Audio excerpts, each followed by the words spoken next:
दोस्तों, अगर मैं आपसे कहूं कि आप अपनी खेती में यूरिया की मात्रा को आधी कर सकते हैं और फिर भी आपकी फसल कमजोर नहीं होगी बल्कि और ज्यादा मजबूत हो सकती है, तो शायद आप कहेंगे ये कैसे संभव है। क्योंकि आज खेती में सबसे ज्यादा खर्च अगर किसी चीज पर होता है तो वो है खाद और उर्वरक। क्योंकि किसान हर साल खेत में यूरिया, डीएपी, पोटाश डालता है, लेकिन फिर भी कई बार फसल उतनी अच्छी नहीं होती है क्योंकि आपकी मिट्टी धीरे धीरे कमजोर होती जा रही है। दोस्तों, अब सोचिए, अगर मिट्टी खुद ही नाइट्रोजन बनाना शुरू कर दे तो क्या होगा। अगर खेत खुद ही खाद बनाने लगे तो क्या होगा। और अगर मैं आपको बताऊं कि ये काम कोई मशीन नहीं करती और न ही कोई कंपनी करती है, बल्कि कुछ खास फसलें करती हैं, जैसे ढेंचा, बरसीम और दाल वाली फसलें मिलकर ये सारा काम करती हैं। और आज की इस वीडियो में हम इन्हीं फसलों का पूरा विज्ञान समझेंगे और जानेंगे कैसे सिर्फ फसल चक्र अपनाकर किसान खाद का खर्च घटा सकता है, मिट्टी की ताकत बढ़ा सकता है और पैदावार भी बढ़ा सकता है। लेकिन इस कहानी को समझने के लिए हमें थोड़ा पीछे जाना होगा। तो दोस्तों, अगर आप 20 से 25 साल पहले की खेती याद करें तो उस समय कम खाद में भी फसल बहुत अच्छी हो जाती थी। लेकिन आज क्या हो रहा है। आज कई किसान कहते हैं पहले 2 बोरी यूरिया में काम हो जाता था, वहीं अब 5 से 6 बोरी डालनी पड़ती है। तो आखिर ऐसा क्यों होता है। क्या मिट्टी कमजोर हो गई है या फिर खेती का तरीका बदल गया है। सच ये है कि दोनों बातें सही हैं। पिछले कई सालों में हमने खेती में एक बड़ी गलती कर दी है। हमने बार बार एक ही फसल को उगाना शुरू कर दिया,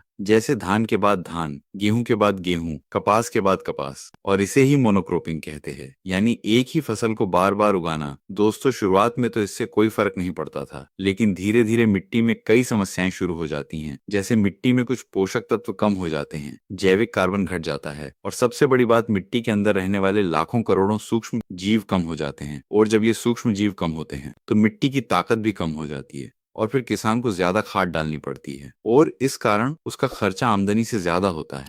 लेकिन प्रकृति का एक नियम है, प्रकृति हमेशा संतुलन बनाकर चलती है। अगर हम खेती में विविधता लाते हैं तो मिट्टी खुद अपनी ताकत वापस बना लेती है और यही काम करता है फसल चक्र। किसान साथियों, सबसे पहले वैज्ञानिक तरीके से ये समझना जरूरी है कि आखिर फसल चक्र होता क्या है। तो दोस्तों, जब एक ही खेत में हर मौसम में अलग प्रकार की फसल लगाना, जैसे अगर आपने खरीफ में धान लगाया है तो रबी में गेहूं लगाने की जगह आपने चना, मटर या मसूर लगा दिया, और अगर आपने रबी में गेहूं लगाया है तो गर्मियों में मूंग या ढींचा लगा सकते हैं। जब आप इस तरह से फसलों को बदल बदल कर लगाते हैं तो इससे मिट्टी में विभिन्न प्रकार के पोषक तत्व संतुलित रहते हैं और मिट्टी का पोषक चक्र सही तरीके से चलता रहता है। और इसी कारण दुनिया के कई देशों में फसल चक्र को सस्टेनेबल फार्मिंग का आधार माना जाता है। दोस्तों, अब अगर बात करें दाल वाली फसलें मिट्टी को मजबूत कैसे बनाती हैं, तो इसका जवाब छुपा है एक बहुत छोटे जीव में, जिसे हम राइजोबियम बैक्टीरिया के नाम से जानते हैं। दोस्तों, ये बैक्टीरिया दलहनी फसलों की जड़ों में रहते हैं और जब आप चना, मटर, मूंग, उड़द, अरहर जैसी फसलें लगाते हैं तो उनकी जड़ों में छोटे छोटे गांठ बन जाती हैं, जिसे रूट नोड्यूल्स कहते हैं। और इन नोड्यूल्स के अंदर राइजोबियम बैक्टीरिया रहते हैं और यही बैक्टीरिया आपकी फसलों में एक चमत्कारी काम करते हैं। ये हवा की नाइट्रोजन को मिट्टी में उपयोगी रूप में बदल देते हैं और इसे ही नाइट्रोजन फिक्शन कहते हैं। किसान साथियों,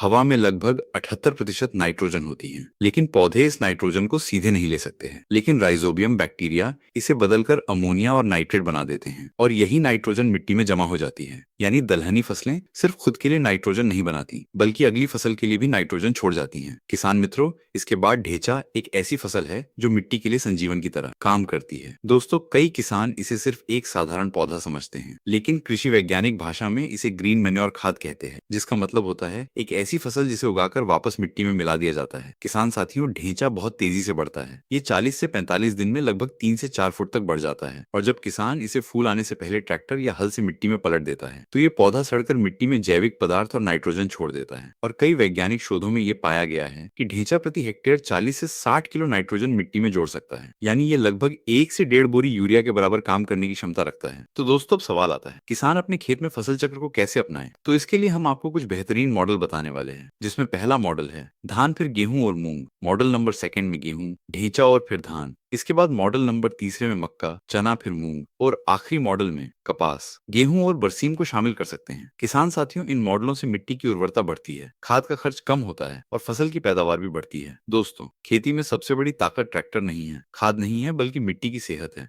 अगर मिट्टी मजबूत है तो किसान की खेती भी मजबूत है। और ये तरीका मिट्टी को मजबूत बनाने का सबसे सस्ता तरीका है। इसलिए कोशिश करें हर 2 से 3 साल में ढेंचा, बरसीम या दाल वाली फसल जरूर लगाएं, जिससे मिट्टी की ताकत भी बढ़ेगी और यूरिया का खर्च भी कम होगा। किसान मित्रों, अगर ये जानकारी काम की लगी हो तो इस वीडियो को ज्यादा से ज्यादा किसानों तक पहुंचाइए और ऐसी ही वैज्ञानिक खेती की जानकारी के लिए हमारे चैनल अपडेट फार्मिंग को सब्सक्राइब जरूर करें और आगे आप किस टॉपिक पर वीडियो देखना चाहते हैं हमें कमेंट करके जरूर बताएं। धन्यवाद।